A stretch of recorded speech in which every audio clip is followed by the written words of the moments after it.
Welcome to the Mind Cut series. Today we're diving into something pretty fundamental, actually. It's about the power of a single decision. And also learning to trust your intuition more when you're making choices. Yeah, that gut feeling. It's something we all have, but maybe don't always listen to. Exactly. We're drawing from a really insightful talk that looks at how our daily decisions sort of pile up. And it gives some grounded ways to tap into that inner guidance. So the mission for this deep dive, if you like. Right. We want to unpack some key questions for you, like how do these small everyday choices actually set the course for our lives? And why do we struggle so much sometimes, even when we kind of know what we should do? Yeah, that knowing versus doing gap. And crucially, how can we learn to really trust our intuition? Mm-hmm. And when do you go with your gut versus, stopping to think it through properly? Is there a difference? Good question. We'll look at that and also how to handle those really tricky decisions, the ones where you feel pulled in completely different directions. So ultimately, the goal is to give you a framework, maybe. Yeah, a way to understand just how much your decisions matter and hopefully help you feel more confident making them. Okay, so starting with the impact of daily decisions. The source really hammers home that where you are right now, it's not random. Not at all. It's like the direct result of tons of choices you've made, big and small, like compound interest almost. That's a great way to put it. Each little thing adding up. Yeah, steering you one way or another, your finances, relationships, health. It's all a kind of mosaic of past choices. And the future you that's being built right now with today's decisions. It really makes you think about being more, intentional. Definitely. It shines a light on it. And it's a bit of a wake-up call, too, isn't it? That feeling of being stuck or frustrated or just on autopilot. Yeah. The source suggests that's feedback. It's telling you, hey, maybe some past decisions led you down a path that isn't quite right for you anymore. But the good news is you can change course. Right. That's the encouraging part.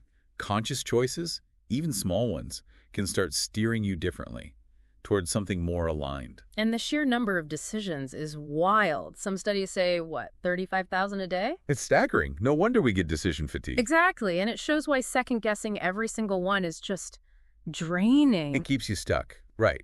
The talk mentions that. Overanalyzing keeps you in those negative loops. Yeah, like a mental hamster wheel. You spend all your energy thinking about moving instead of actually moving, especially on the big stuff. So that brings us neatly to intuition then.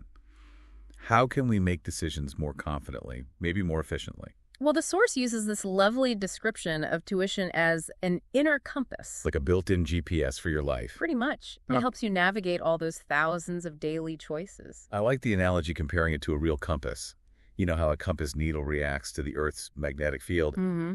Our intuition is kind of similar, isn't it? It's like it's reading the energy around us, tuning into subtle cues.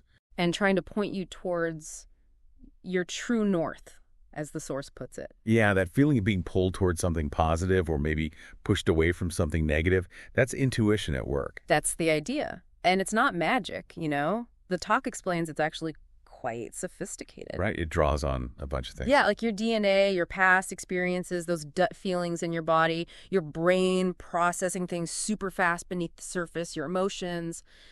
It's all feeding into it. The whole system. A whole intelligent system, processing information and giving you a nudge or a feeling. And this is key, I think. The source says often, we already know the right decision deep down. The struggle isn't the knowing part. It's finding the courage to actually act on what we know. That rings true, that feeling of being stuck. Maybe it's not that you lack options. It's your intuition yelling, wrong way, turn around. Like an internal alarm saying this path isn't right. Exactly. The talk shares some really good examples of this, those you just knew it moments. Yeah, the anecdotes. They really help make it concrete. Totally. Like meeting someone, maybe your partner, and just knowing instantly there's a connection. Yeah. Even if it doesn't make logical sense at the time. That happens all the time. Or parental intuition. Mm-hmm.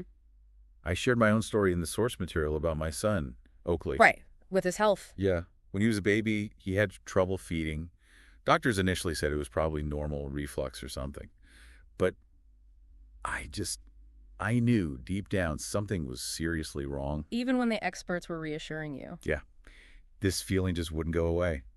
It persisted through multiple checks until finally he got diagnosed with Hirschsprung's disease. It was just this undeniable knowing before we had the medical facts. Wow, that's powerful. It shows how strong that signal can be, even against external logic.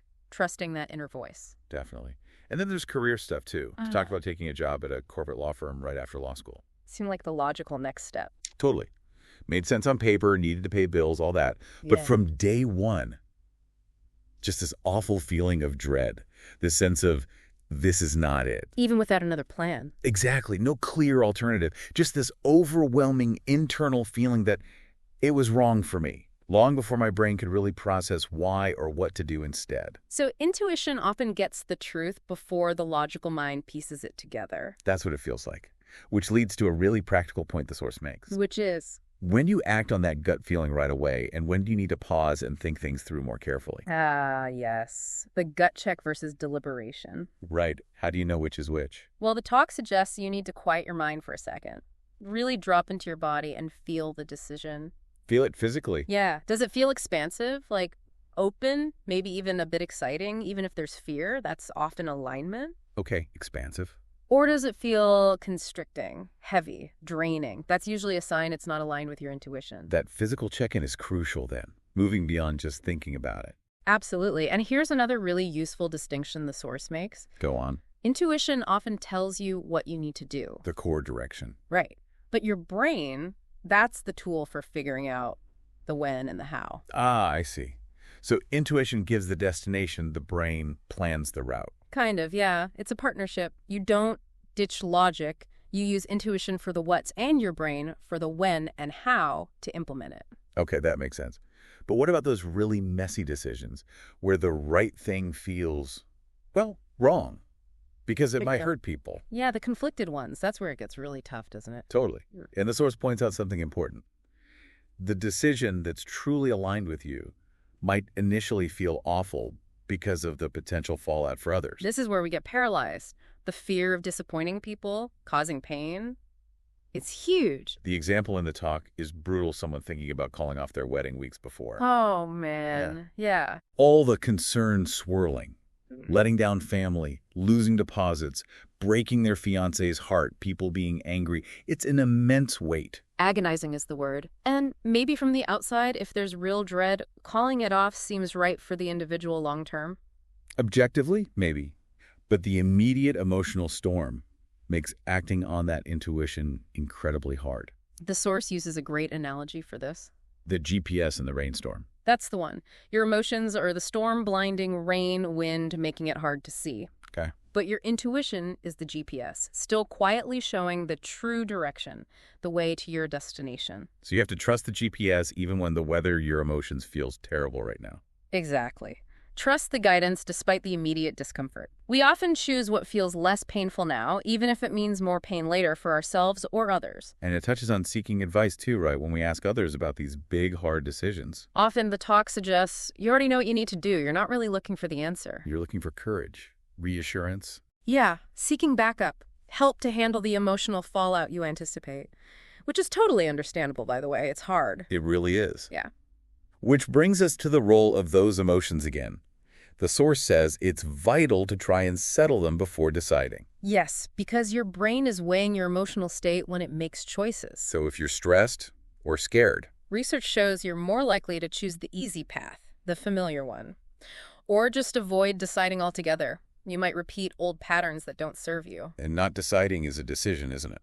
Absolutely. It's a decision to stay put, to ignore your intuition, perhaps. The source suggests a visualization exercise here, which I found quite powerful. Oh, yeah. Imagine yourself a year from now. If you don't make that tough decision you're grappling with, really feel into it. What might that feel like? Maybe that tightness in your chest, that dread, feeling drained.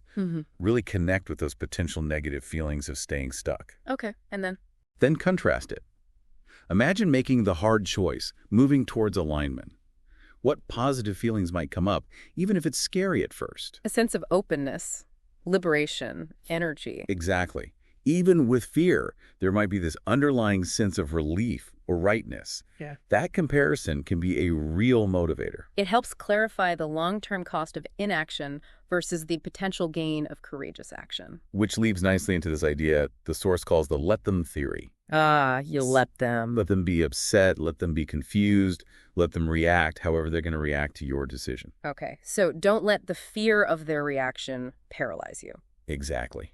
You make the decision based on your truth, and you allow others to have their own feelings about it. The talk frames honesty as the kindest, most courageous path in the long run. Even if it's painful up front, like ending a relationship that isn't right. It's tough, but fair, maybe? And it circles back to that core distinction. Intuition tells you what? Your brain figures out how and when. So you know you need to leave the job, intuition. Then you make a financial plan. Figure out the timing, brain. Precisely. Once you get this framework, the main conflict you'll feel is probably internal about the impact on others. That's why people stay stuck. So the encouragement is base the decision on your intuition, your truth, your vision for your life. And then use your brain to execute it responsibly and compassionately. Okay. Now, what about the fear of just messing up? Yeah. Making the wrong decision entirely? The big one. That fear stops so many people. Totally.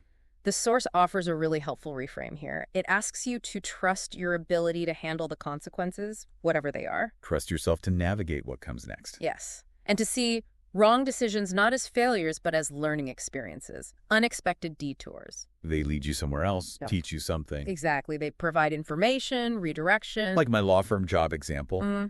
Intuitively, I knew it wasn't the long-term path. Right. But taking it felt right in that moment because I needed to pay bills. It served an immediate purpose. And even though I left... It gave you crucial information. Totally. It clarified what I didn't want and pushed me towards what I do now. So was it the wrong decision or a necessary step? A necessary step that provided a vital directional signal. Even misaligned choices can serve a purpose on the journey. So we need some self-compassion for past choices too. Definitely. They probably got you to this point of understanding. The key is trusting not just the decision itself, but your resilience, your ability to handle whatever follows. Okay, so let's try and wrap this up. We've covered a lot in this deep dive. We have, from the huge impact of tiny daily choices, To listening to that inner compass, your intuition. understanding the difference between a gut hit and needing to plan things out. Navigating those really tough, conflicted decisions where your head and heart or your needs and others' needs seem at odds. And shifting perspective on wrong decisions, seeing them more as learning opportunities. So, for you listening, think back to that decision you maybe identified at the start of our chat. How might this framework apply? What's your intuition whispering? What feels expansive, even if it's a bit scary? What feels constricting? And remember the difference between the intuitive direction and the how and when, the practical planning. What small step could you plan? It may be a final thought to leave you with. Go for it. By really learning to connect with your inner truth and fundamentally trusting yourself, trusting you can handle whatever happens next, you really do unlock a path. A path to what? To being more decisive, more authentic, and ultimately, living a more fulfilling life. So keep exploring that intuition, that art of conscious decision-making. It's powerful stuff.